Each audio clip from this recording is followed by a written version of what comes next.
It's another cloudy day. Here we go. I don't know if that's okay or not. Just get off a little bit, couldn't it? Hello, sound testing. Testing.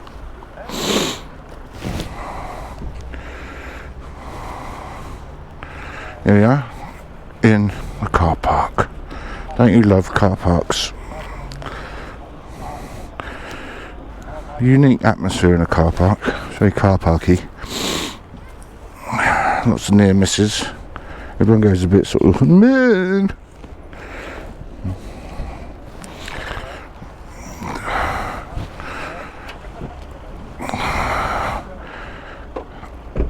I don't know why.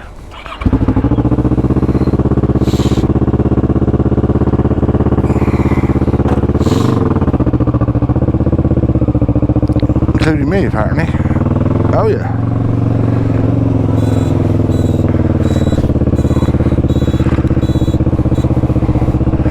Look at that wallaby. See what I mean? Oh yeah. Go on then.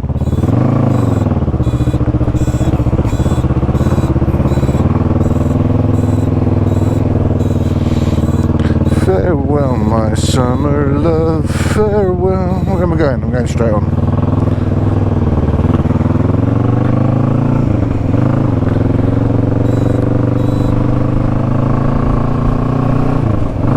Do I want to go this way? Are you going to go my way? I don't know. Oh well, I'm going in now. Trying to get out to the countryside. See some fields.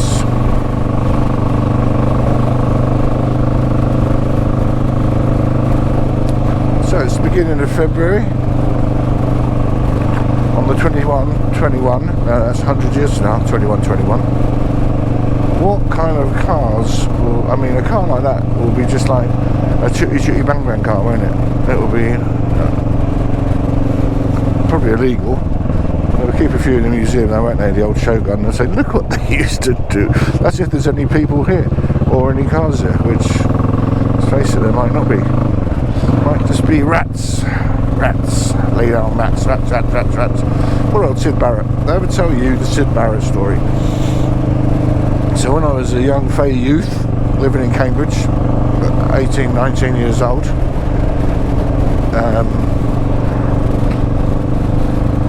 I'd been living in Lowestoft the 2 years before that. I went to college there, and it was when I played my first ever gig at a folk club. It was the Waveney Folk Club. I was there, and I played my song really badly. One song I'd written.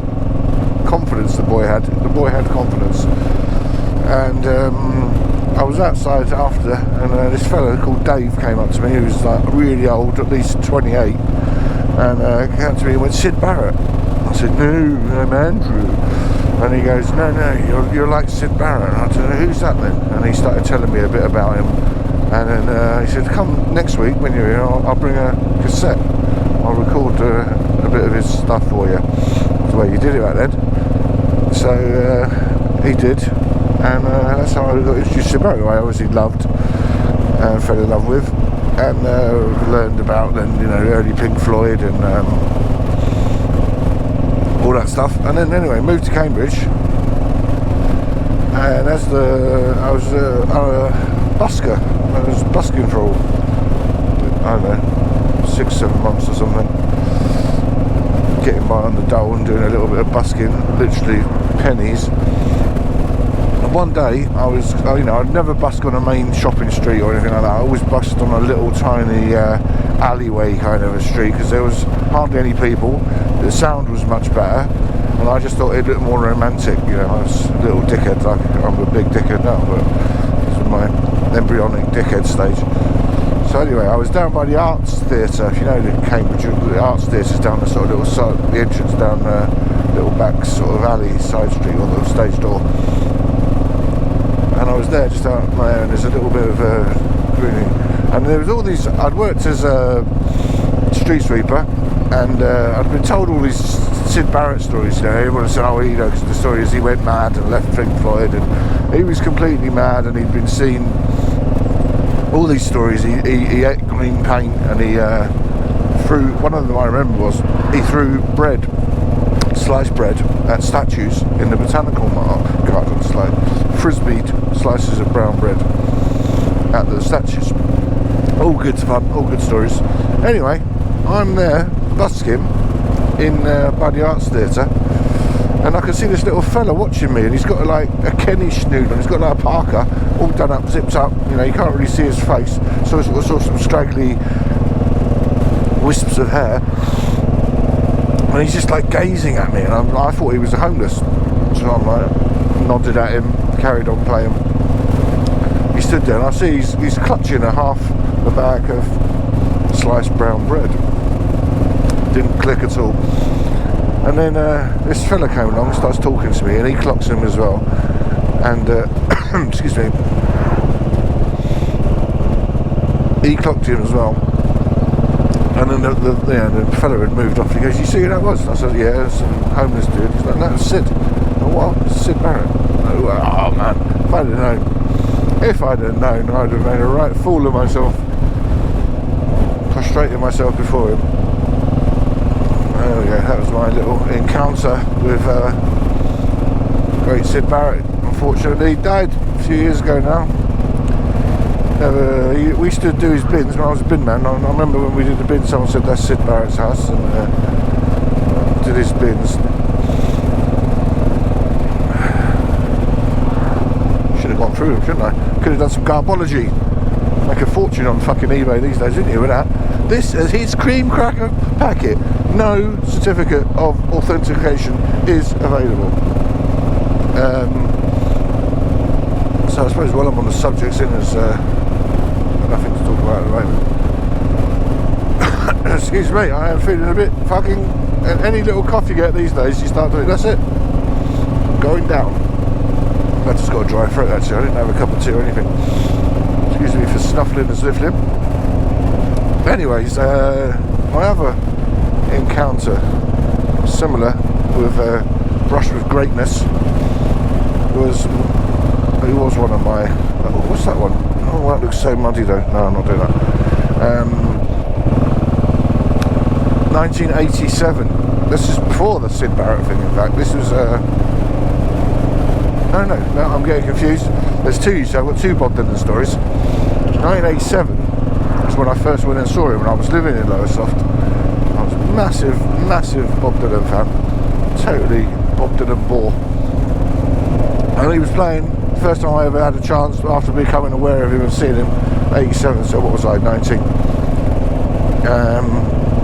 18 still, I think it was October 87, Wembley Arena. I didn't have a ticket, I didn't have much money, but I knew I was going to fucking see him, so I hitchhiked to London, and I made my way, got to Wembley, got there, I don't know, 6:30 or something, and sorry, I just decided which way not to go. Got there, got a ticket off a Scout, what am I talking about? What are they called? Tout, that's the word. Ticket scalp, that's what they call it in America, it's scalping tickets then. Ticket tout. I can see horses, I can see a horse person, or it's a cyclist, or it's both. I'm going to slow. There we go, see.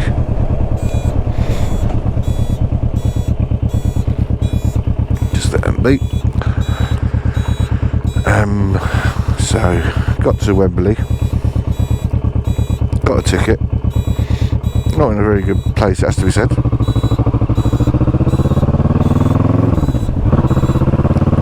And got into the gig. I remember, I think it was John Peel did a review in The Guardian saying, you know, Dylan is dead or something, and it was like one of the worst gigs ever he'd ever done, and he wasn't even trying and all this. I fucking loved it. Obviously I was just, you know, infatuated, and I didn't care. He wasn't interested and ignored us and seemed to be singing terribly and out of tune and shit. I didn't care, I loved it.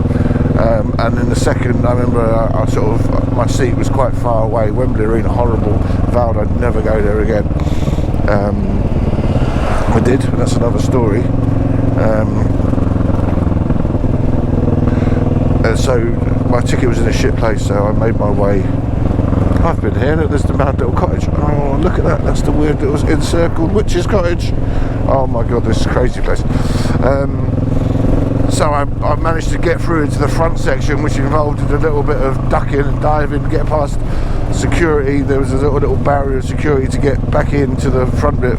I think because Tom Petty and the Heartbreakers supported him, and so for this sort of, once they'd got off and he came back on or whatever, I managed to get through, ducked in and ducked down. Was young and fast, nimble in them days.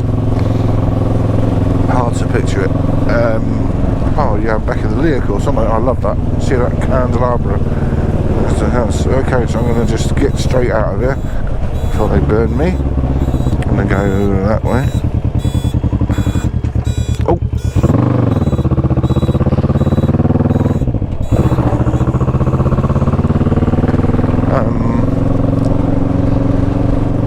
Yeah, and so I saw the rest of the concert from near the front, and you know, loved it. So anyways, jump forward four years, I think, 91, 92, living in London, or in Northolt, which is the Puckett anus of London, and Bob Dylan comes over to do